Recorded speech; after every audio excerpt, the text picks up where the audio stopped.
Obviously, it was kind of a tale of two halves. I thought in the first half, Tulane did a good job doing everything they needed to do to stay around with their offensive rebounding. They had 11 at halftime.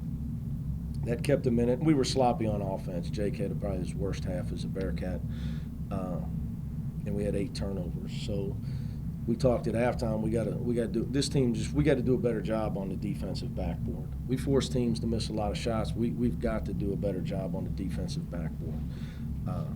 We did that in the second half, and that was the key. So once we were able to finish the possession with a rebound, we were able to run out and get some layups and dunks. And our passing continues to be excellent.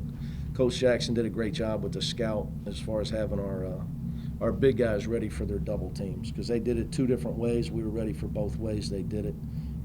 We were able to make them pay every time they doubled our post guys, and the guys did a great job finding the open man. You've held 2 straight teams now with 27% shooting from the field. What do you attribute that to? Anything that's going on? Oh, well, we try to take a lot of pride in playing hard. You got to give the kids credit. They allow me to coach them. They put up with me. I hold them to a really high standard. And I tell them, effort has to be consistent. Real teams, they understand why they win. We understand. We believe in our program that all these teams have talent, and the teams that win consistently, they play harder than the other teams. They're more coachable. They're tougher. They're more willing to do the things you ask them to do, defensive rotations, mentally pay attention, be focused in so we can all have the right game plan so we have no breakdowns. And then, it's a lot of effort of running around, helping each other, scrambling around. There's a lot that goes into it. So you got to give the guys credit. It's not an easy thing to do. I don't care who you're playing or what their record is. I mean, this team averaged 70-something a game. Career night for Jarron Cumberland. How would you assess his play? I think he's going to have a lot more in his career. I'll tell you that, Shannon, the thing I was most happy with Jarron tonight was I thought he got us to the bonus. I don't know off the top of my head, but he drew a lot of fouls tonight, and he didn't live behind the three-point line, which I think early in the season he was doing too much. He's just feeling his way. But he's more aggressive off the dribble lately. That's why I put him in early tonight. I knew he was ready to play. I could see it in practice. I could see it in our game day practice today at noon. I could see it yesterday. He's starting to be comfortable with who he is on this team, and that his teammates want him to be a big part of the team. That he's not looking early on. He was definitely like, am I supposed to shoot? Am I allowed to shoot? Not because of me, I think more because of his teammates. He's such a good kid. I think he's trying to fit in too much early in the season. So, but again, his attacking mentality is when he's at his best. And then I tell him all that. I tell Jake that when you do that, then that's when your shot's going to fall from behind the line. Happy New Year. That's the type of play you expect. You're going to make me keep talking? Just want to I'm trying to get you to get me out of here. I'm just teasing you.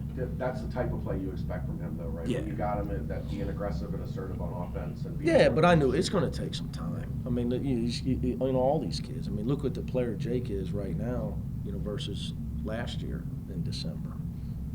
So it's your job as a coach is to know what a guy's capable of and to get it out of him.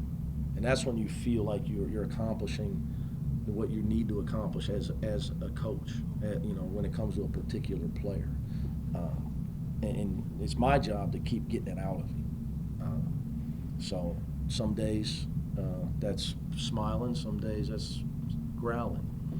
But I think his teammates have helped him. The more Jarron's trying to assert himself, his teammates are encouraging it. And that's big because, everybody doesn't have great chemistry. Everybody doesn't have guys pulling for each other, and especially in our sport because of the stat sheet. We have that on this team. I told our guys after the Temple win that of all the things we have, that's the most important thing that we've got to keep that because that'll pull us through. That'll pull us through in the dog days. Thanks, guys. Well, but is a game like this good for your confidence? Obviously, you scored 19. You're not playing the #1 team in the country, obviously, but what does a game like this do for you? This game right here, it builds up my confidence.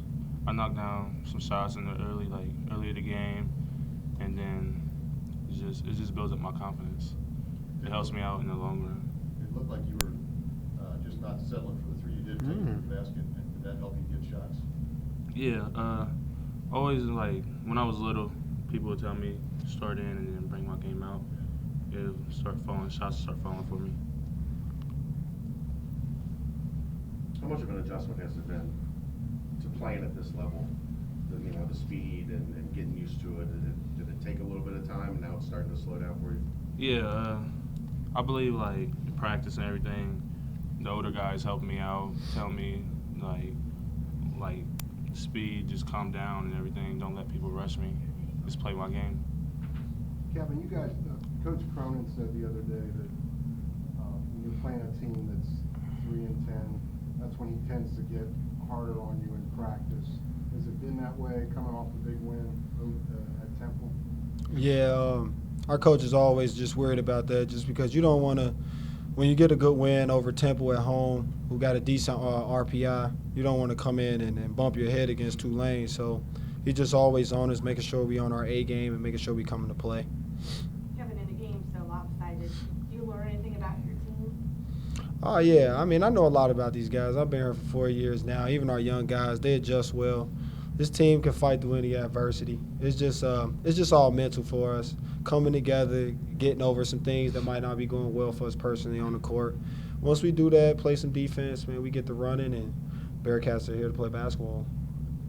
What's it do for this team, Kev, to have the depth that's developing in the post? I mean, usually it's been just one or two guys, and it's been kind of thin down there. But now to have Trey and Nizier and those guys coming along, how much does it help? It helps a lot. I was just looking at here, and Trey had 10 rebounds. That's big. That's big for us on any night. And they all can score in there. They all can pass in there. Today we was able to hit some perimeter shots, but it started with them closing in, me making Tulane come in the trap, with doing to them scoring so much, and they were able to kick it out, put it in the shooting pocket, and we was able to hit. So that definitely helps our offense, stretch the floor a lot more. We can drive. We can do a little bit of everything. So that post presence is definitely what we need. Jarron, do you ever think about, this time last year you were still playing high school ball, and I know Mick said he wanted you to come here and produce the way you have, but to think about kind of where you've come from to where you are now, even early in the season, still to produce like this, is it kind of a wow moment for you to play like this? Not really. I know what coach is really expecting out of me. He know what I can do. The numbers I put up tonight, I can do that almost every game. And it's just like I said, it's just building my confidence. Can't be scared when I get in the game or anything. Have you been scared early? No, not really. Just beginning of season, first 2 or 3 games. Nervous. But now I'm getting used to it and everything. Anything else? Awesome. Good, man. See, man, you did good, man. Damn.